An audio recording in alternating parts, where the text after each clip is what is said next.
Þetta er verkefni 3 í PowerPoint. Hér ætla ég að sýna ykkur hvernig þið tengið myndskeið inn á síðu. Ætla ég að byrja á að fara hérna út á netið og leita hérna Airbus Icelandair. Ætla að finna bara eitthvað stutt vídeó hérna til dæmis.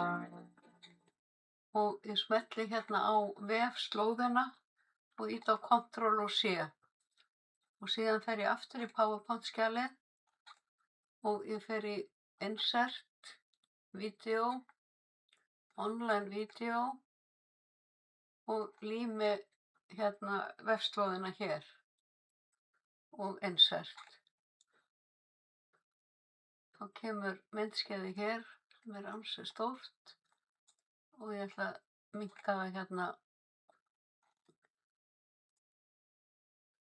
Þetta er hér.